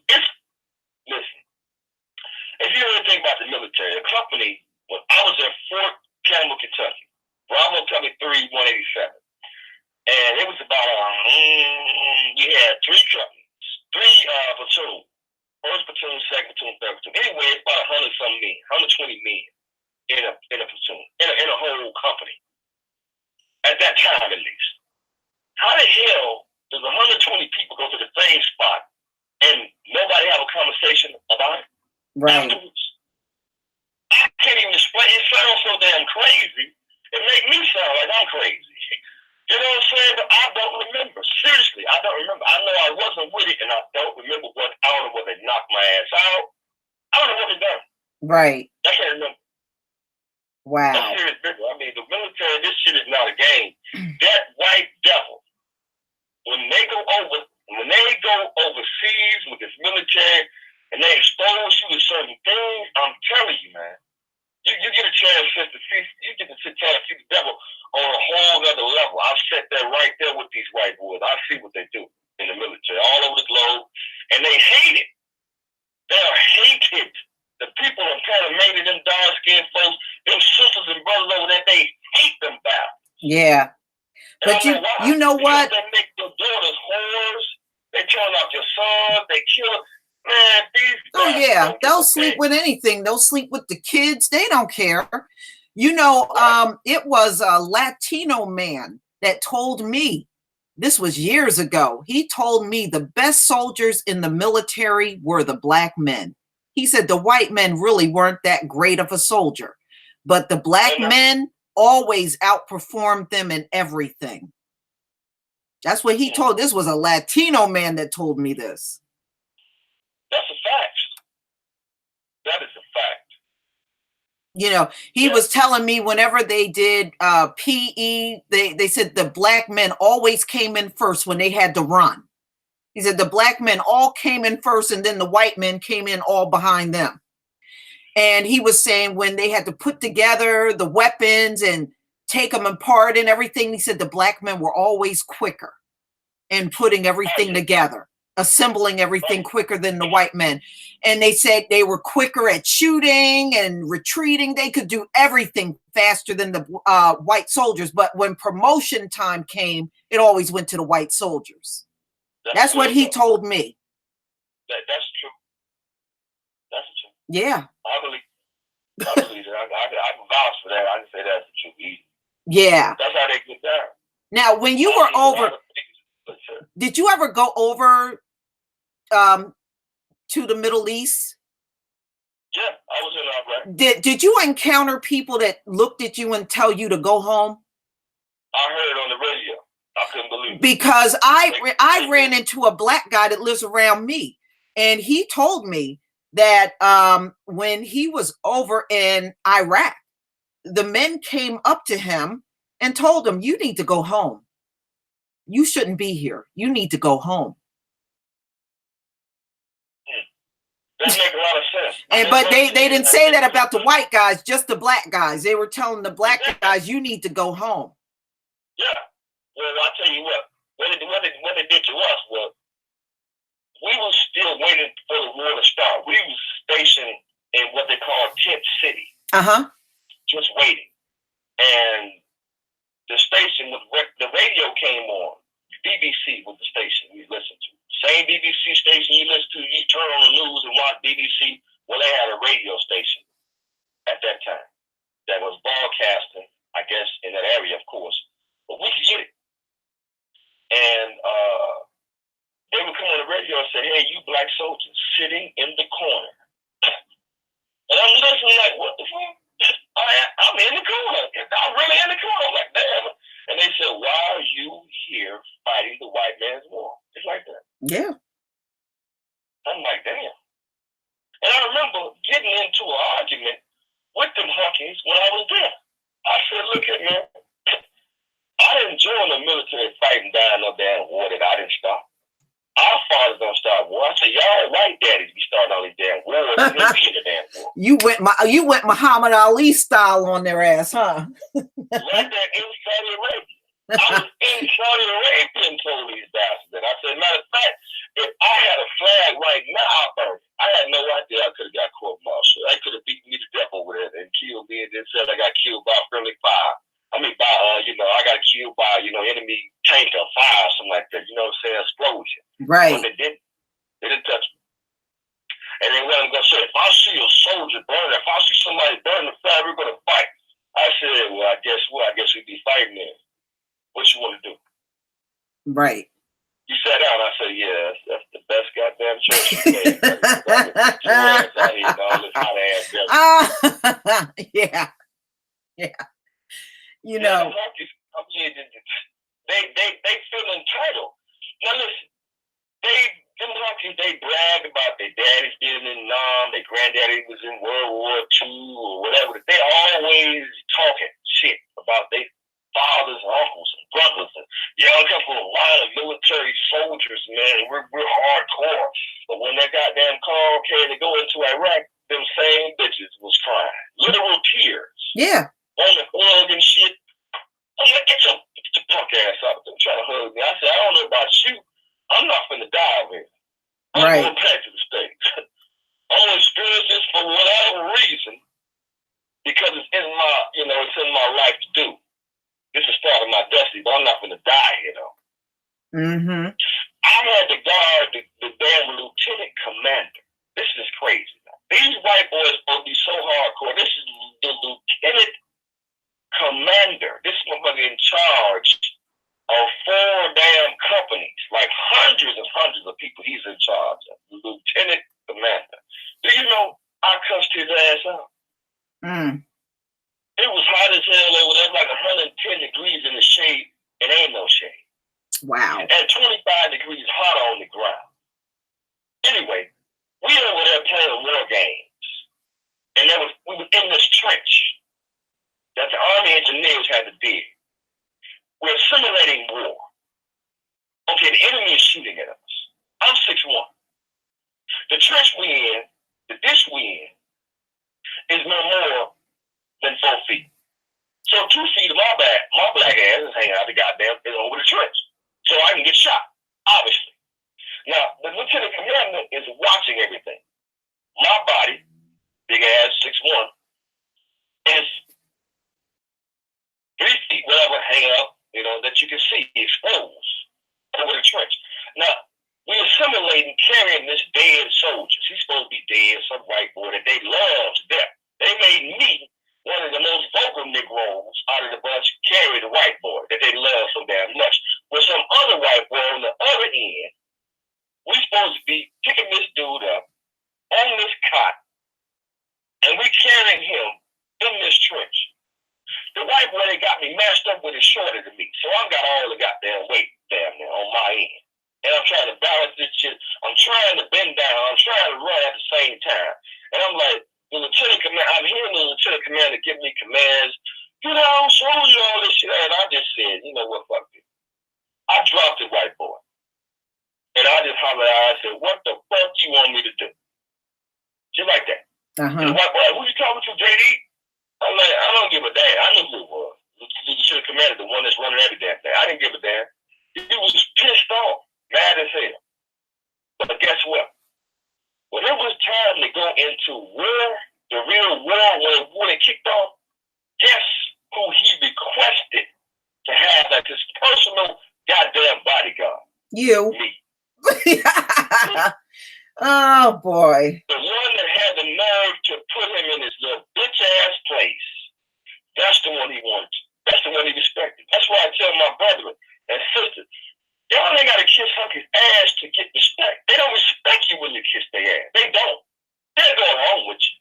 They don't respect you. I'd rather have respect from this bitch than anything. And that way, I know I ain't playing. And he know I'm just as much a bigger threat to him as he is to me. And he know I'll fuck him up. Right. He know I'm not going to kiss his ass. That's what they got to know from you. When they know that, they'll treat you differently. Yeah. This hunky wanted me to guard him, and he was in a concrete bunker, like a bitch, giving commands in a concrete damn little house he had. Well, now, yeah. I'm outside the house. I'm outside his little concrete house. I'm getting the best of everything they got over there, because I'm guarding his bitch ass. And the rest of the soldiers out there, they was out there actually in combat against those few soldiers that did want to fight. Wow. Because they bombed them so damn much that they really didn't want to fight. They was over there bombing just dirt, just blowing holes in dirt, dropping $100,000, $200,000, and $300,000 and $400,000 bombs on dirt. Wow. That's white folks, man. It's a whole damn scheme. Ain't nothing to it. But yeah, his name is Lieutenant Colonel Greco, Bravo Company 3187. You can look him up to see if I'm lying. You can go back and see who was the colonel at that time. And when I was in the military, that was in 1989 to 93. And I was there in 1990 in Iraq. 1990, September 1990 to April of 1991. 7 months over there. Right. Wow. Wow. I believe it. I believe it.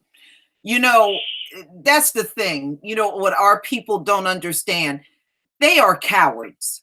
They are natural born cowards, because that's why I did a video like about a day ago of how when they're dealing with black men, they always got to come at a black man in a pack, because they are way too cowardly to step one-on-one with a black man. That's why they always got this thing about just pouncing on a black man where it's 10-1. You know what I mean? That just go to show you how much they fear a black man. You got to deeply fear somebody to come at them like that. Right. They know. I don't know. I guess we don't, when you punch somebody, I guess you don't really feel the impact of the punch. They do. And I don't know, it must be some extra impact when we slap their ass and punch their ass, because they terrified of us. Why you need 4, 5, 6, 7 police cars, 9, 10 police cars all around the damn corner for one black man? Yes. Damn. Yes. We need to internalize. We need to internalize the power that they letting us know we got. Mm-hmm. That's letting you know you got some extreme damn power. I'm terrified of you. I'm finna call, tell the motherfucker. I got a gun. I got a taser. I got a bullet clip. You know what I'm saying? I got handcuffs. I got mace. I can take you down. I can take you down. Right. But I'm gonna call 9 other motherfuckers. I'm scared of you, even though I got all this. Well, you can see the way they deal with us in public over them bogus phone calls. What do? I'm gonna get the police. Why don't you deal with me one-on-one? Why are you getting the cops involved? See, they are cowards. They are the worst kind of cowards. See, this white woman, she ain't gonna do nothing to you, and she gonna jump on the phone with the police. I said, what you need to do is snatch that phone out of her hand and knock her ass out with it. That's what you got to do. First of all, that just going to show you she can't deal with you unless some cops are involved. That's a coward. That's a coward. Exactly. You know? Exactly. Yep. That's a coward. That's what it is. But, that's what it is. You know, but that's how they have always dealt with us all throughout history. They got to come at you in these large crowds after one black man. It don't make any sense, but it's the most cowardly thing you ever want to see. Yeah. Unbelievable.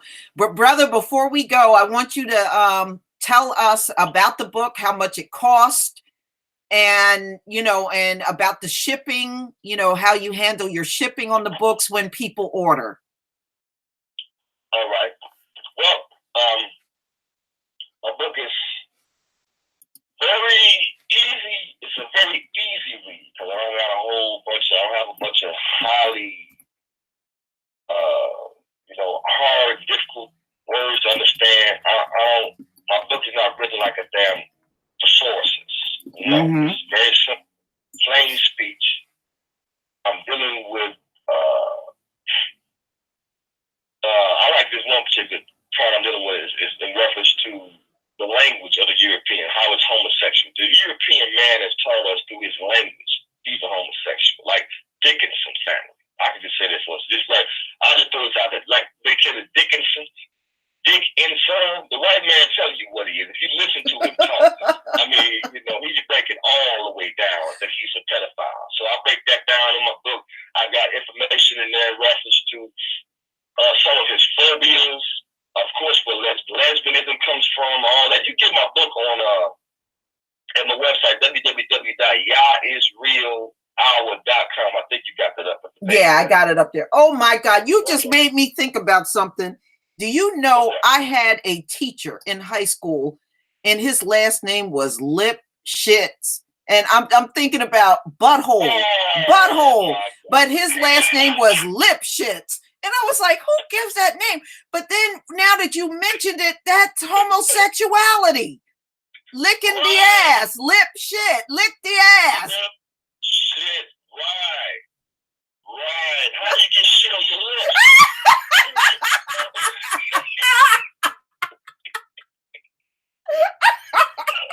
But I kid you not, this teacher's last name was Lipschitz.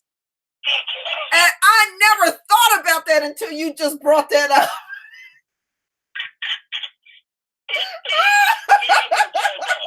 My book is a conversation starter. You know what I'm saying? So if you need something to get the conversation started on the white man's savagery and his homosexuality and his molestation, his transgenderism, his bestiality, why he hates women, and he created this lesbian scene, the white man created that. I talk about that in my book, how the isle of Lesbos came from white men that didn't want white women. Yeah. You know what I'm saying? I go into that too. That's the first chapter of the book. I go into this phobia.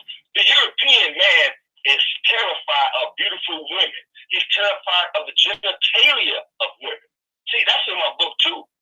A lot of women don't even know that. They go into a gynecologist, and that gyne is dealing with the women and the female organ, but he actually hates females.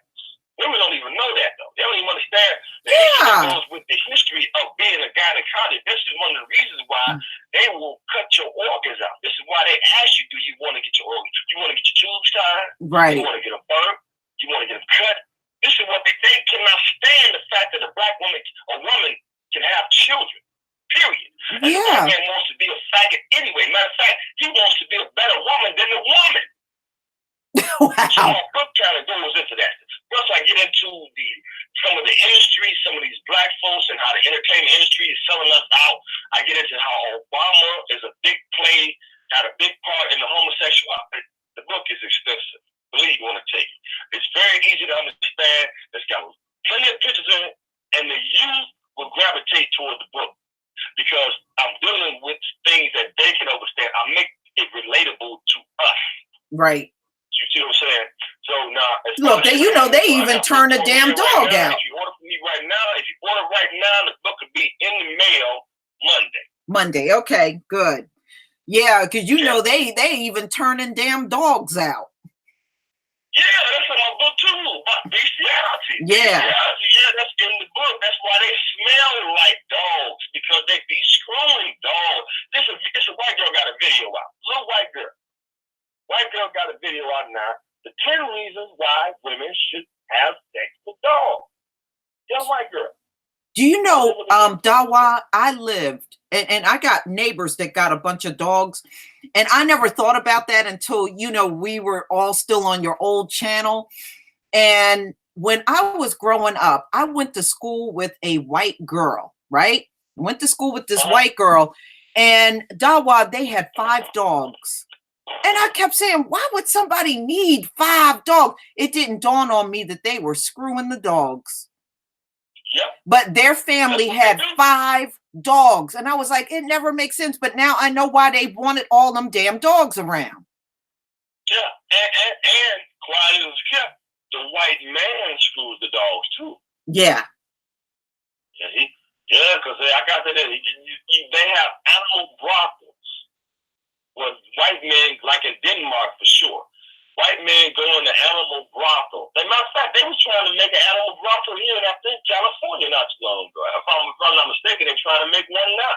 An animal brothel where you can go and pick out, I don't know, what's a Cocker Spaniel, Collie, goddammit, a boxer, I don't know, a Doberman Pinscher, or a rock, whatever you want. I guess whatever they have in there, you can pick out and go screw it in an animal brothel. Now, did you hear about the Chinese got a robot, a sex doll brothel now? Like, damn. They just with them damn Asians. They so confused sexually. They want something dead, basically. It's dead. When you want to screw something that's not real, you basically screwing something that's like you symbolizing necrophilia to a certain extent. Yeah. And this is why I'm gonna have to write another book. I'm gonna have to do a part 2. I'm gonna have to talk about necrophilia too. White men and white women, they have sex with dead corpses too. They do that too. And this is how you know when their society is on its way out. Because throughout history, their societies have always been gay. And they always go out the same way. And they always get to a certain point where they start doing what they're doing now. I mean, and they now I've seen pictures. Well, you know what? Ted Bundy, they call Ted Bundy an all-American boy. And Ted Bundy was killing white hoes and sleeping with their damn dead-ass bodies. Yeah, and they call him an all-American boy. Did you see those videos on the white women having sex with dolphins? They go swimming. They go swimming with the dolphins to have sex with the white women are having sex with dolphins. They must have got that from the white boy, because there's some white boy that was talking about he had a relationship with a dolphin for so many years, and he got pissed off because the people at SeaWorld or wherever the hell he was, they sold the dolphin, broke up their relationship. Shit. He was good at the start about that. Yeah. That damn dolphin. Yeah, because the male dolphin got a penis that's similar to humans. And they now they have these women, these white women, and I almost fell over when I saw the video, is going into the water and having sex with the dolphins. They're gonna be that one way or another. Them bitches gonna become mermaids. They just gonna make sure that the mermaid story is real. They're gonna become mermaids. They're gonna wrap themselves to mermaid one way or another. They serious about that. They want some kids and shit. Come up out their damn forehead or something. Them bitches is something different. They're not from around here. Yeah. You know what I'm saying? They're something different, man. They ain't from around these parts. Yeah. Yeah, I'm serious, y'all. You look this up. They go in the water and have sex with the dolphins now. I'm glad you bring it up. See, now that's what I'm saying. That's why I gotta write a part 2. I don't make a part 2 in my book. I gotta go into that topic. I gotta go deeper into their bestiality, and I gotta go into their damn necrophilia. I saw a picture of some white boy. His cracker his woman had died. Killed him. I don't know how she died anyway. This cracker went to the morgue, stole her body at the morgue, and had her dead ass sitting in the damn car, and he smiling. Oh shit. He's been sitting in the passenger side, dead in the mud, decomposed there. I don't know how long she had been dead. I guess she had been dead for a while and they found her. And so he went and got the body. Stole it. Sitting in the car with the dead bitch. Now you know she got to be stinking like a mother. And she's sitting in this damn Liberty ass car next to him. He's smiling. How can you fix your face to smile when you sit next to a damn dead ass funky corpse? Oh my Then you goodness. ain't dead already. See, we fail to realize this cracker talk about the walking dead. That's him. Yeah. It's him. This is why when you go into a place like corporate America, cookies make sure that the buildings that you work when you work in a corporate America, they make sure it's cold as hell in the building. So many indigenous people complain about working for white folks in corporate America, and it's cold as ice in that bitch. Yeah. But that's what you do when you go to a slaughterhouse with a bunch of goddamn dead-ass corpses. It's got to be cold up in there. Otherwise, you're going to smell the rotten flesh. That's the reason why you got to keep it so goddamn cold. That's one of the reasons why it be so cold to mask the stench. Right. And to keep it preserved a little bit longer. You know what I'm saying? So it don't just totally just decompose and, just fucking rot completely. Right. You know what I'm saying? That's what the white man is. The walking dead, a beast, like a Neanderthal, a monkey, RH factor, creatures that not from here. They can't stand the sun. They're not like us. Loving monkeys is the dumbest damn thing for black folks to be doing. Yeah. But see, when you start loving them, you get outside of the realm of creation. You become an enemy of creation when you start loving the monkeys. Right. Exactly. Anyway. Yeah. But the book retails for how much?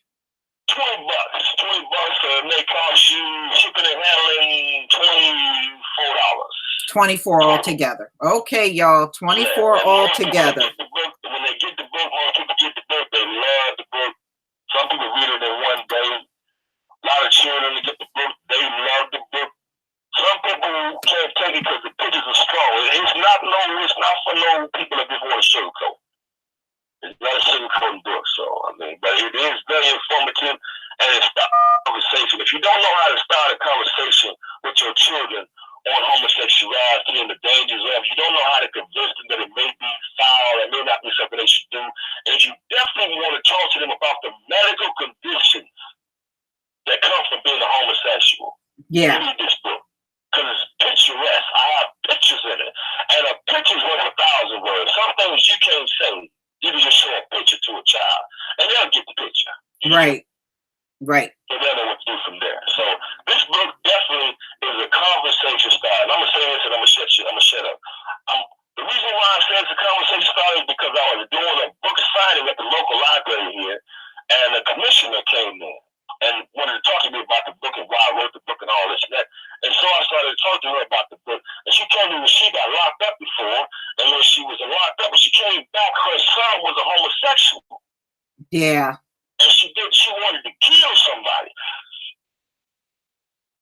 Yeah. Okay. I think I might have lost him there. All right, hold on here.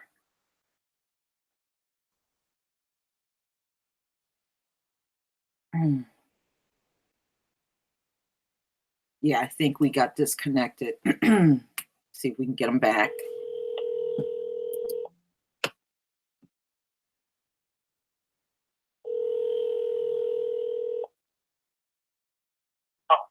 Hello, brother. I think we got dropped. Oh, it's all right. Whatever. Okay. So, so I did put the website out there several times so people can, know where to go to get your book. Mm-hmm. And I just want to thank you for taking your time out of your day to do this interview. And it's definitely nice to hear from you. But one of the things I want you to do is, number one, send me the link to your channel. Okay. I have the link to your website. And then, when this Hangout post, I'm going to make sure all that information is there for people that want to, subscribe to your channel and also purchase the book. Okay. I'll email it to you, sir. No problem. Okay, no problem. And like I said, I want to thank you for taking the time out of your day to do this Hangout. And, if you want to even view it yourself, it'll be out there for you to view. Okay, great. How was it in the comment section? Well, I don't know how many. We got 164 people right now. Oh, okay. Okay. So I'm going to pin everything out on the comment section. That way, when people come to the Hangout to listen to it, they'll see your information right there. Yeah, okay. I mean, how did people how did they receive what was being said? Oh, it went over very well in the chat. Okay, great. Yeah. Yeah. I mean, I think everybody was very entertained and learning at the same time. Okay. That's all I want. Yeah. Great. Yeah. A lot of love coming from the chat. Great. I appreciate it, sir. All right. You take care, brother. And, we'll definitely do this again. I don't know if it would be the same effect if I came to your channel, but, we can always get around the YouTube trickeries. That's not a problem. Indeed. All right. Good to meet you, sir. Yes. And you take care. You too, though. Mm-hmm. Bye. Bye-bye. All right, brothers and sisters. I definitely enjoyed that conversation. Dawah is probably one of the most radical channels that I found when I first came to YouTube, and I definitely enjoyed it. But I will leave his information, once I get it from him. I will leave the information pinned in the comment section, and you can subscribe to his channel, you can get his book, and check out his website. So again, thank you, family, for joining us for this interview. And I just want you all to enjoy the rest of your day. Peace, family.